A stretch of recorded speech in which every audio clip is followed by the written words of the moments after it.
ناس تانية تقول لك ايه، هو انا اتعلم انجليش اصلا ليه؟ انا هوصل لايه تاني؟ طب هو الموضوع ايرجنت قوي اتعلم انجليش؟ هو ده السؤال اللي دايما يا عم اتعلم ليه يا عم؟ للاسف. مش الدنيا انجليش قشطة يعني. بس، لغات. هل فعلا الواحد مش لازم ما دام شغله قشطه مش لازم ياخد فكره عن الانجليش، ياخد له حتى ليفل 2؟ لا لازم. لازم ليه بقى؟ عشان هو هينط في وشك ايا كان الكارير اللي انت بتشتغل فيه. انا جالي ناس تاخد كورسز في مجالات هم اصلا ما كانوش متخيلين انهم يعني موظفين الحكومه، الناس اللي شغاله في شركات قطاع خاص. واحد قاعد على مكتب وماسك ورقه وقلم وبيسجل حاجات ملهاش اي لازمه اصلا، فتلاقيه وهو موجود في مكانه الكمبيوتر دخل، فالكمبيوتر بالانجلش، فبدا يجي له موظفين اصغر منه ب10 و12 و15 سنه، شباب صغير معاهم انجلش، فبدا هو يتركن على جنب، وبدا هو يخسر اصلا خبرته بتاعت السنين وما بيترقاش وحاجات كده، بسبب انه اصلا كل اللي حصل ان الانجليش دخل المنظومه. وفي مؤسسات كتير جدا بتسعى لده، ناس شغالين في جامعات خاصه تعمل ابجريد للموظفين. ثانك يو. وبيجي لي دكاتره جامعه، دكاتره شغالين في جامعات، هو مدرس في الجامعه بس مش بيدرس انجليزي، بيدرس فرع تاني في اللغه، فالفرع اللي هو بيدرسه مش في اللغه، بشكل عام في الحياه. دلوقتي بقى مطلوب منه ان هو يحاضر قدام ناس جاي لهم وفد جاي من بره يسمعهم، حد هيدي الجامعه مثلا فند او حاجه عشان يشتغلوا بيه، ومطلوب منه انه يعمله بالانجلش، هيعمل برزنتيشن لازم يبقى بالانجلش، لازم يشرحه كويس. فالمجالات اللي اللي الانجليش هجم عليها من غير استئذان بقت اكتر مما تتخيل. انت دلوقتي لو عاوز تتعلم ايا كان شغلك ايه بقى في الجزء بتاعك في الميديا، عشان تاخد كورسات احترافيه توصلك للمرحله اللي انت عايزها، مش هتلاقيها بالعربي.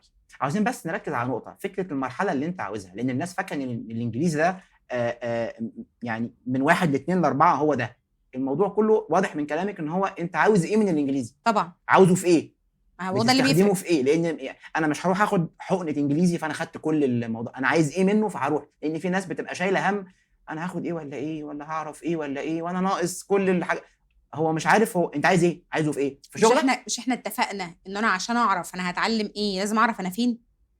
انا هعرف انا مستواي ايه فيه وعايز اوصل لايه، وانا هوصلك اللي انت عايز توصل وعايز منه ايه بالظبط. انا دلوقتي طالب في مدرسه وكل اللي انا عايزه ان انا اعدي امتحاناتي، انا عايزه اتمنظر على اصحابي ولاد الناس اللي قاعدين في التجمع وبيقولوا لي كلمتين انجلش وانا مش عارفه، اللي عايشين في الساحل الشرير طول الوقت، فلازم اتكلم زيهم عشان هم بيتريقوا عليا وانا اصلا على الله حكايتي، فلازم اتنطط عليهم بالكلمتين اللي هحفظهم واحسن الاكسنت بتاعتي وخلاص. انا موظف حكومه عايز اتعلم اعمل ايميلات، او موظف في شركه ما عايزه اتعلم ابعت ايميلز وافهم البزنس انجلش والناس بتتكلم ازاي وانا ارد عليها ازاي في الكارير ده في المجال ده. انا عايز اهاجر، فمحتاج اني اكون بتكلم كويس جدا واخد ايلتس تيست.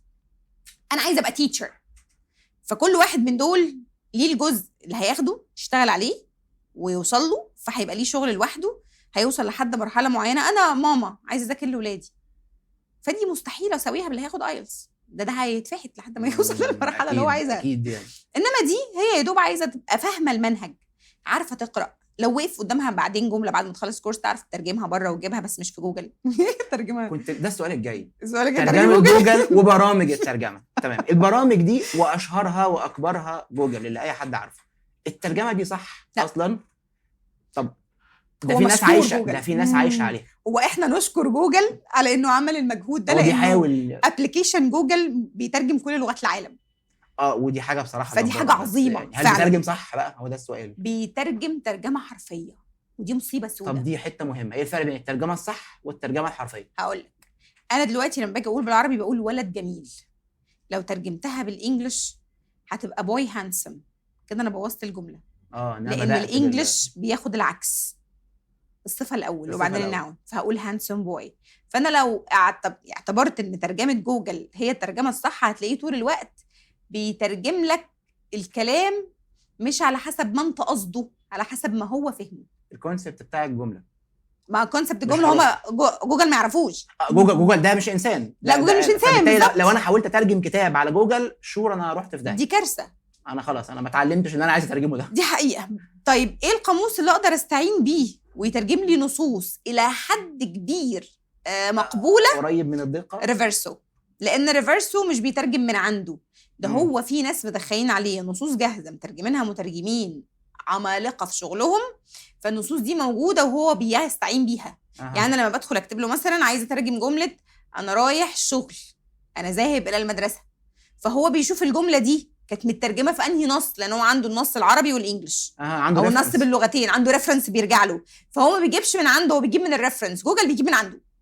اوكي. بيروح بيجيب من عند الحاجه في البيت ويجي يعني اشهر حاجه في مصر مشهوره في الترجمه غلط طبعا، واحيانا كمان ما بينطقش صح لانه بيجيب الكلمه باللهجه اللي بيلاقيها. كنت لسه هسال ان هو في فويس كمان. لا الفويس بتاعه غالبا هيوديك في داهيه. شكرا. محدش يا جماعه يستخدم جوجل ترانسليشن. محدش يستخدم جوجل الا في اضيق الحدود. لو هو ما حلتوش غيره، يعني مفيش حاجه يعرف يوصل لها غيره.